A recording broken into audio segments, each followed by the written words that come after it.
The Igbo Native Authority demanded the expulsion of the Igbo in 1948, accusing them of dominating the plantations especially. Earlier, the Bakweri Native Authority had specifically issued the following orders. I want to read these 10 orders from the Native Authority in Bakweri. But please take a listen to the things that the Bakweri Native Authority actually put out there. Number 1, nobody is allowed to sell his or her house to an Igbo. Neither must anybody give his or her house for rentage to an Igbo. When was this? In 1948.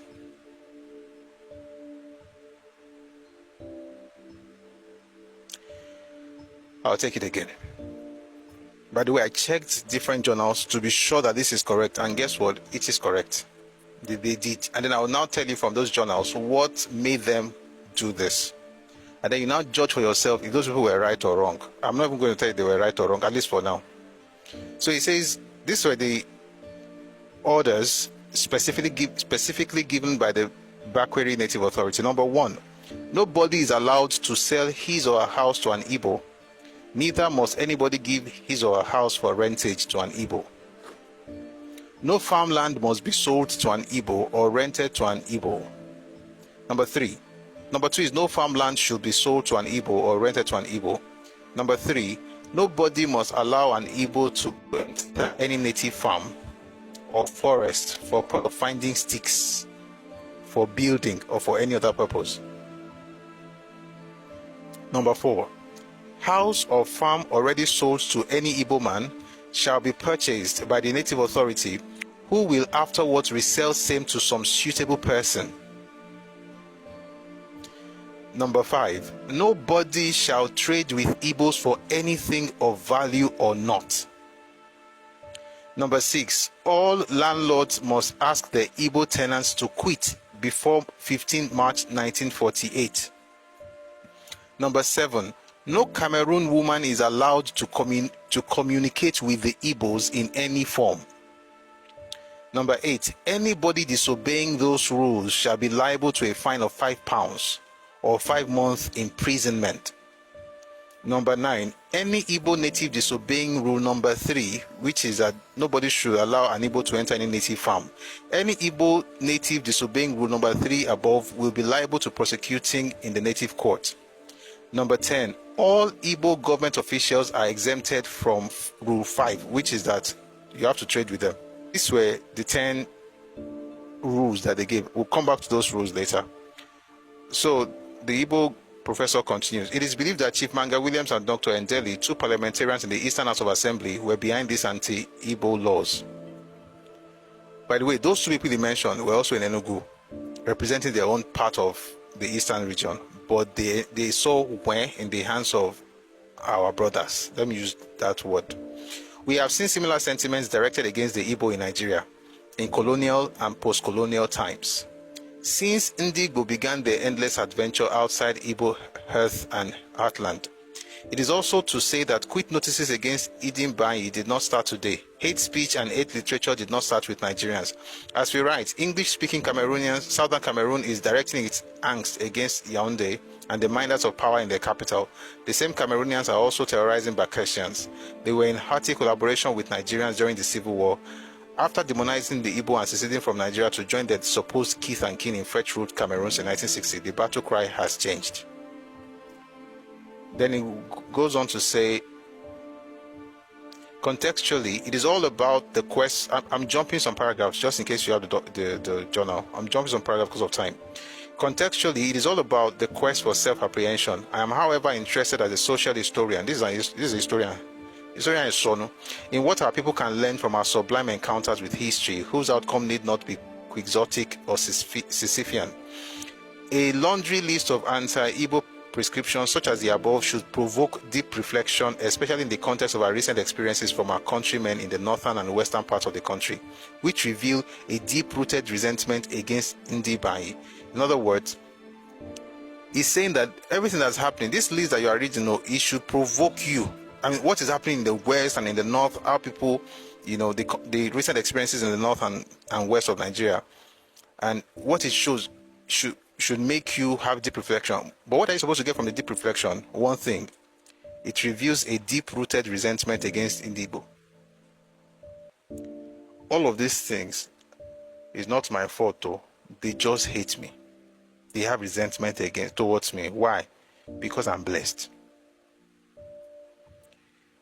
If you think that's the reason, you're not really blessed. You are the opposite. But I won't say it.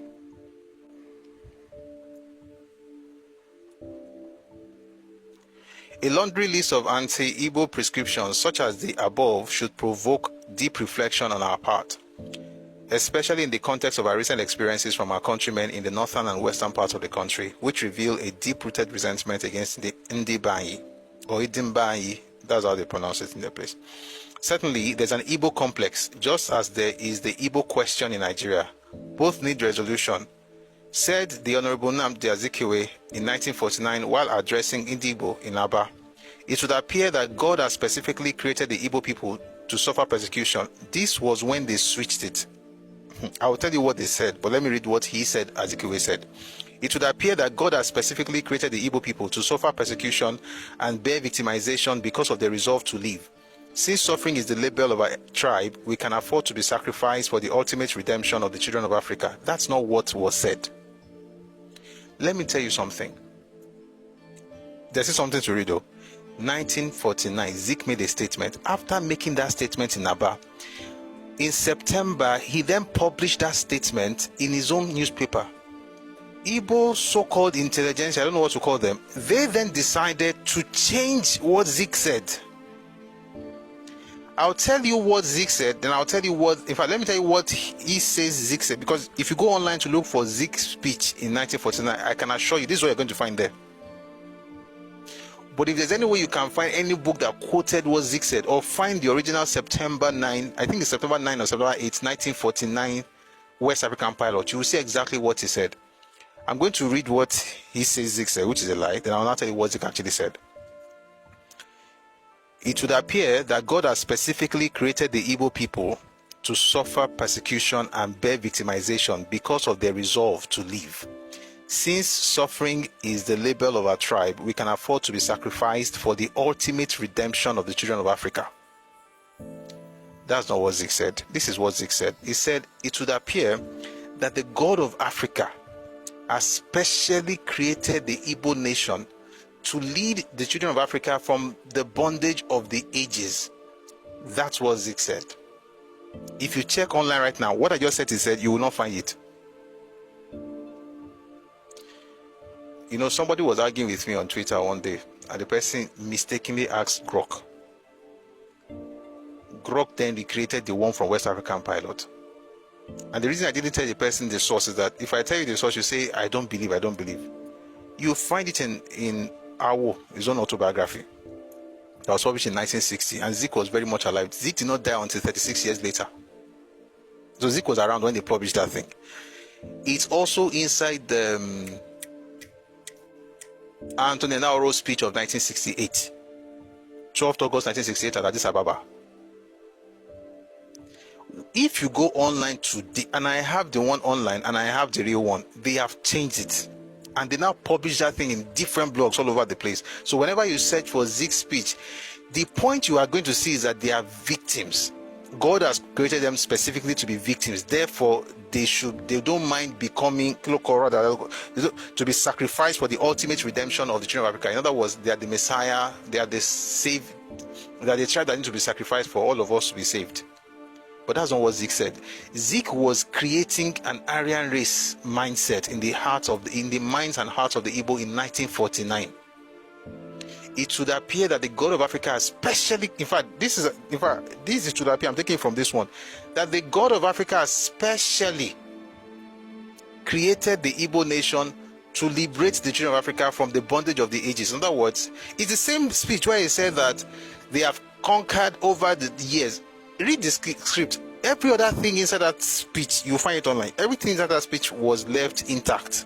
Just that phrase or that paragraph. Because they have used it against him. But you see what? The crazy thing is that the paper that they published that time is still available. Nobody said them burn everything through away. So what did you notice here? A professor is whipping up that victim mindset again. What do you not expect all these spare parts clowns that is insulting me in the comment section? What do you expect them to be doing? If a professor is saying this,